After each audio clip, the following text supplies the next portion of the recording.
Sri Kuberan TV YouTube நேயர்கள் அனைவருக்கும் எனது இனிய வணக்கம். நான் மீனாட்சி தேவி பரமகுரு, திருப்பூரில் இருந்துங்க. எல்லாருமே வாழ்க்கையில் எல்லா கிரகத்தோட பிடியில் தான் நம்ம இருக்கோம். ஸோ இந்த கிரகங்களில் ரொம்ப முக்கியமாக நம்ம பார்க்குறது அப்படின்னு சொன்னால் பொருளாதாரத்துக்கு குரு பகவானையும் சனி பகவானையும். ஏன் இந்த குரு பகவானுக்கும் சனி பகவானுக்கும் இவ்வளோ ஒரு முக்கியத்துவம் கொடுக்குறோம் அப்படின்னு பார்த்தீங்கன்னா, இவங்க ரெண்டு பேர் தான் நம்மளுடைய வாழ்க்கையில் மிகப்பெரிய மாற்றங்களை உண்டு பண்ணக்கூடிய மிகப்பெரிய கிரகங்களாக சொல்லப்படுறாங்க.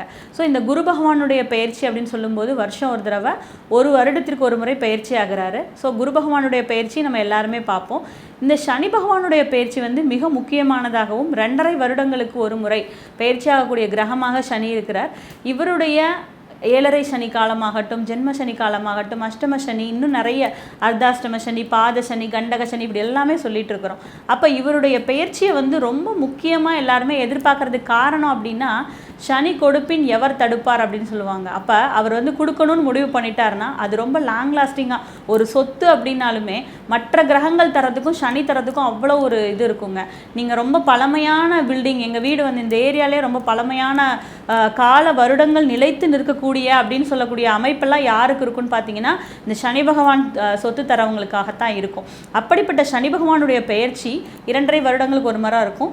இப்போ நம்ம இந்த வக்ரம் அப்படிங்கிற இதை பற்றி பார்க்குறோம். இந்த வக்ரம்னா என்ன அப்படின்னா, பொதுவாக வக்ரம் அப்படின்னா நம்ம இங்கிலீஷில் அதை ரெட்ரோகேட் அப்படிம்போம். அதே நேரத்தில் இதை எப்படி புரிஞ்சுக்கணும்னு பார்த்தீங்கன்னா, எப்பயுமே சூரிய பகவானுடைய ஒளி கிரகணங்களை வாங்கி தான் மற்ற எல்லா பிளானட்ஸுமே தங்களுடைய ஒளி சிதறல்களை கொடுத்துட்ருக்காங்க.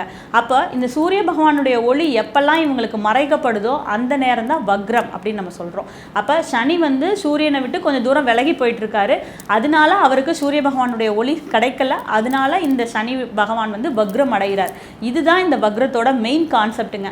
அப்போ இந்த வக்ரம் அப்படிங்கிறது நம்ம வாழ்க்கையில் என்ன மாதிரியான விஷயங்களை செய்யும், நம்ம ராசி என்ன ராசியோ அந்த ராசிக்கு என்ன மாதிரியான பலன்கள் இருக்கும். இப்போ நேர்கதியில் இருந்தப்போ நமக்கு என்ன மாதிரியான பலன்களை கொடுத்துட்டு இருந்தாரு, வக்ரமாகும்போது என்ன மாதிரியான பலன்களை தரப்போறாரு, இதுதான் நம்ம பார்க்க போகிறோம். ஸோ முதல்ல நேர்கதியாக இருக்கும்போது என்ன பலன்கள் தருவார். உதாரணத்துக்கு ஒருத்தருக்கு ஜென்மசனியாக இருக்காங்க. ஜென்மசனியாக இருக்கும்போது யாருக்கு இப்போ ஜென்மசனியாக இருக்காங்க, கும்பத்தில் இருக்கக்கூடிய ராசி நேயர்களுக்கு பார்த்தீங்கன்னா ஜென்மசனியாக இருக்காங்க. அப்போ இவ்வளோ நாள் உங்களுக்கு ஜென்மசனியாக இருந்தக்கூடிய சனி பகவான் இப்போ வக்ரம் அடைகிறார். அப்போ என்ன பண்ணுவார், இந்த போன 2.5 வருடங்களில் விரய சனியாக இருந்தார் இல்லையா, அப்போ என்ன பண்ணிட்டு இருப்பார், உங்களுக்கு நிறைய விரயங்களை கொடுத்துருப்பாரு. நிறைய நீங்கள் விரய விஷயங்களை சந்திச்சிருப்பீங்க, ஹாஸ்பிட்டல் எக்ஸ்பென்சஸ், இந்த மாதிரி நிறைய அன்வான்டான திங்ஸ்க்கு நிறைய விரயம் பண்ணியிருப்பீங்க. அப்போ இது உங்களுக்கு 12ல் இருந்தப்போ நடந்திருக்கும். அந்த பலன்கள் இப்போ நடக்குங்க. இதுதான் ஒரு சின்ன உதாரணம். அப்போ வக்ரம்னா என்ன செய்யும், இயல்புக்கு மாறான அப்படின்னு அர்த்தம். வக்ரம்னா இயல்புக்கு மாறான. அப்போ அந்த இதுக்கு முன்னாடி ஏற்பட்ட விஷயம் என்னவோ அது நம்ம லைஃப்பில் ரிப்பீட் ஆகுங்க. அதுதான் இந்த வக்ர அதோட ஸ்பெஷாலிட்டியே. அப்போ இந்த வக்ரம் அப்படிங்கிறது ஒருத்தரோட ராசிக்கும் என்ன மாதிரியான நிலை இருந்துச்சு, இப்போ இந்த வக்ர காலம் என்ன மாதிரி நடக்க போகுது. இப்போ இந்த வக்ரம் பார்த்தீங்கன்னா வரக்கூடிய 17/6/2023 அந்த அன்னைக்கிலிருந்து நவம்பர் மாதம் 3ஆம் தேதி வரைக்கும் இந்த வக்ர நிகழ்வு அப்படிங்கிறது இருக்குங்க. அப்போ இந்த காலகட்டம் பார்த்திங்கன்னா ஒருத்தருடைய வாழ்க்கையிலையும் என்ன மாதிரியான மாற்றங்களை ஏற்படுத்த போகுது. பொதுவாக சனி வக்ரமாகும் காலத்தில் பிறக்கக்கூடிய ஜாதகர்கள் பழமையான விஷயங்களில் ரொம்ப பற்றாளர்களாக இருப்பாங்க. ஒரு தெய்வ பக்தியாக இருக்கட்டும், ஒரு பழமையான விஷயங்கள் பிடிக்கிறதா இருக்கட்டும், எல்லாத்துலேயுமே இவங்க ரொம்ப பற்றாளர்களாக இருப்பாங்க. அப்போ இயல்புக்கு மாறான அப்படிங்கிறதுக்கு இதுதான் எக்ஸாக்டாக ஒரு அர்த்தமாக இருக்குங்க. நம்ம அடுத்து இந்த வீடியோவில் தொடர்ச்சியாக 12 ராசிகளுக்கும் சனி வக்ரமாகக்கூடிய பலன்கள் எப்படி இருக்குது அப்படிங்கிறத பார்க்கலாங்க. ரிஷபராசி. இந்த ரிஷபராசிக்கு உண்டான இந்த சனி வக்ர பலன்கள் இந்த காலகட்டத்தில், அதாவது 17/6/2023 முதல் நவம்பர் 3ஆம் தேதி வரைக்கும் இந்த சனி வக்ர பயிற்சி நமக்கு ஜாதகத்தில் எப்படி இருக்குது அப்படின்னு சொல்லி பார்க்கலாங்க. பொதுவாக இந்த சனி வக்ரம்னு சொல்லும்போது எப்படி இருக்கும், நம்மளுக்கு இப்போ என்ன அமைப்பில் இருந்தாரோ அதிலிருந்து கொஞ்சம் மாற்றி பலன்களை செய்ய போகிறார், அவ்வளோதான். அப்போ அந்த சனி வக்ரத்தை பொறுத்த அளவு இவ்வளவு நாளாக ரிஷபராசிக்கு 10ஆம் இடத்துல சஞ்சரிச்சிட்டு இருந்தார்.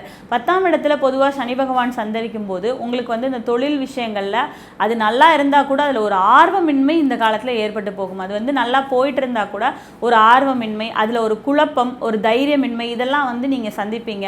தொழில் கொஞ்சம் சுணக்கமாக போகிற மாதிரி உங்களுக்கு ஒரு தோற்றத்தை ஏற்படுத்தி கொடுத்துக்கிட்டு இருக்கும். இந்த 4 மாதம் காலகட்டத்தில் ஒரு தொழில் சுணக்கம் ஏற்பட்டு அதன் மூலமாக ஒரு திருப்தியின்மையினால் இந்த வந்து இது இப்படியே இருக்குமா அப்படின்னு சொல்லிட்டு நிறைய உங்களுக்கு கன்ஃபியூஷன்ஸ் வந்துடும்.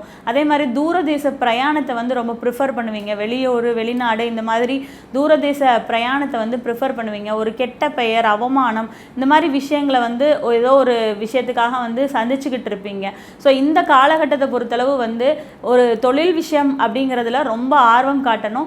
அதில் தேவையில்லாத ஒரு தடங்களோ அவமானமோ இல்லை ஒரு பிரச்சனை அது எது இருக்க மாதிரி ஒரு கற்பனைகளில் எதுவும் இல்லாமல் நேரமாக அந்த தொழில் விஷயங்களில் நல்ல ஒரு சுணக்கம் இல்லாமல் ஈடுபட்டீங்க அப்படின்னா இந்த காலகட்டம் நிச்சயமாக தொழிலில் வந்து உங்களுக்கு ஒரு நல்ல அமைப்பை ஏற்படுத்தி கொடுக்கக்கூடிய காலகட்டமாக கண்டிப்பாக இருக்கும். ஏன்னா இந்த ரிஷபராசிக்காரங்க நிறைய பேருக்கு வேலை இல்லாமல் இருந்திருக்கும்.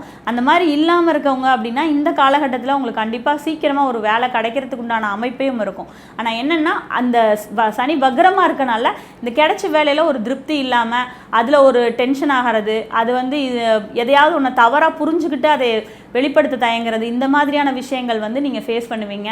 வெளியூர் வெளிநாடு பிரயாணம் இதெல்லாம் வந்து ஒரு நல்லா இருக்குங்க. அதனால் அதை வந்து நம்ம முயற்சி பண்ணலாங்க.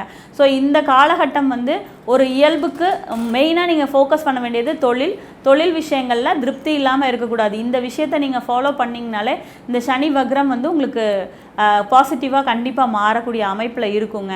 ரிஷபராசிக்கு இவ்வளவு நாளாக 10ஆம் இடத்துல சனி பகவான் இருந்தார். ராசிக்கு 12ஆம் இடத்துல குருவும் ராகுவும், ராசிக்கு 6ஆம் இடத்துல கேதுவும் இருக்காங்க. ஸோ இந்த மாதிரியான அமைப்பு வந்து பார்த்திங்கன்னா உங்களுக்கு கொஞ்சம் விரயம் வந்து ஆகிட்டு இருக்கு. அதே மாதிரி தொழில் பாவத்தில் சனி இருக்கிறதுனால கொஞ்சம் தொழிலில் பிரச்சனைகளை நீங்கள் சந்திச்சுட்டு இருப்பீங்க. இப்போ வந்து காலகட்டத்தில் அதாவது இந்த 10ஆம் இடத்துல இருக்கக்கூடிய சனி பகவான் வக்ரமாகிற காலகட்டத்தில் நமக்கு என்ன மாதிரியான பலன்களை கொடுப்பார் அப்படிங்கிறது உங்களுடைய கேள்வியாக இருக்கும். ஸோ இங்கே இருக்கும்போது நிச்சயமாக ஒரு தொழிலில் ஒரு மேன்மையான விஷயங்களை நீங்கள் சந்திக்க முடியாது. கொஞ்சம் சுணக்கம் இருக்கும். இதுவரைக்கும் வேலை கிடைக்கல அப்படிங்கிறவங்களுக்கு இப்போ அவசர கதியில் ஒரு வேலை கண்டிப்பாக கிடைக்குங்க. வேலை கிடைக்கிற வேலையில் நீங்கள் சஸ்டெயின் ஆகிறதுக்கு கொஞ்சம் ஃபீல் பண்ணக்கூடிய கொஞ்சம் அதில் வந்து சஸ்டெயின் ஆகணும் அப்படின்னு நீங்கள் நினச்சி பண்ணணும். இல்லை அப்படின்னா அதில் ஒரு சுணக்கத்தை வந்து நீங்கள் சந்திப்பீங்க. ஸோ இந்த காலகட்டம் அப்படிங்கிறது தொழில் வேலையில் வந்து கவனம் வைக்கக்கூடிய காலகட்டமாக கண்டிப்பாக ரிஷபராசிக்காரங்களுக்கு இருக்குங்க. ஸோ இந்த ரிஷபராசிக்கு வந்து பார்த்திங்கன்னா இவரே வந்து 9-10 ஒரு பாக்யாதிபதியாக வர்றாரு. அப்போ அவர் வக்ரமாகும்போது என்ன பண்ணுங்க, பாக்கியங்கள் வந்து நமக்கு கிடைக்க வேண்டிய பாக்கியங்கள் தடைப்படும். தாப்பனாருக்கு மூலமாக ஏதாவது நமக்கு வரணும் அப்படின்னு இருந்ததுன்னா அதுலேயும் கொஞ்சம் பிரச்சனை. தாப்பனாருடைய உடல்நிலையிலையும் வந்து பிரச்சனை. தொழில் வந்து ஏதாவது வேலையில் இருந்தோன்னா அதில் ஒரு திருப்தி இல்லாத தன்மை, அது நம்ம கிடைச்சாலுமே அதில் ஒரு திருப்தி இல்லாத ஒரு அமைப்பில் வந்து நம்ம இது பண்ணுவோம். அதே மாதிரி தூரதேச பிரயாணம், வெளியூர் வெளிநாடு பிரயாணம் அப்படிங்கிறது இந்த காலகட்டத்தில் இருக்குங்க. அது கொஞ்சம் பாசிட்டிவாகிறதுக்கு உண்டான அமைப்பை வந்து கண்டிப்பாக கொடுக்குங்க. நீங்கள் இருக்கிற இடத்துல இருந்து வெளியூர் வெளிநாடு போகணும் அப்படிங்கிற அவங்களுக்கு வந்து இந்த 4 மாதம் வந்து ஒரு நல்ல காலகட்டமாக இந்த பிரயாணங்களுக்கு உங்களுக்கு ஒரு உகந்த காலகட்டமாக அமையக்கூடிய அமைப்பில் இருக்குங்க. அதே மாதிரி ரிஷபராசியை பொறுத்தளவு ஒரு குடும்பம் அப்படிங்கிறதுக்கு ரொம்ப முக்கியத்துவம் கொடுப்பீங்க. குடும்பம் அப்படின்ற அமைப்பில் வந்து ரொம்ப குடும்ப அமைப்பில் இருக்கிறவங்க எல்லார் மேலேயும் ரொம்ப பாசமாக இருப்பீங்க. அப்போ அப்படி இருக்கக்கூடிய உங்களுக்கு வந்து இந்த வகர காலகட்டம் அப்படிங்கிறது வந்து அவங்கக்கிட்டேருந்து ஒரு சின்ன ஒரு டிட்டாச்மெண்ட்டை கொடுத்துட்ருக்குங்க. ஒரு விரக்தியாக இருப்பீங்க. ஒரு விரக்தியான மனநிலையில் இருக்கக்கூடிய தன்மையை வந்து கொடுத்துருங்க. அப்போ அந்த மாதிரி ஒரு அமைப்புக்கு நம்ம போகக்கூடாது. அப்படிங்கிறதுனால சனி பகவானுடைய வழிபாடை நீங்கள் மேற்கொண்டு வரும்போது, பைரவர் வழிபாடை மேற்கொண்டு வரும்போது தொழில் சுணக்கத்தை வந்து வெகுவாக குறைத்து உங்களுக்கு வந்து உங்களோட வளர்ச்சி பாதை என்னவோ அந்த பாதையில் உங்களால் மேலே போகிறதுக்கு எல்லா காலகட்டமுமே வந்து இந்த வக்ர காலம் அமையுங்க. நன்றிங்க. வாழ்க வளமுடன். ஸ்ரீ குபேரன் டிவியை பார்த்தமைக்கு நன்றிகள். மேலும் இது போன்ற தகவல்களை தெரிந்து கொள்ள ஸ்ரீ குபேரன் டிவியை சப்ஸ்கிரைப் செய்யுங்கள். மறக்காமல் பெல் ஐக்கானை கிளிக் செய்யுங்கள்.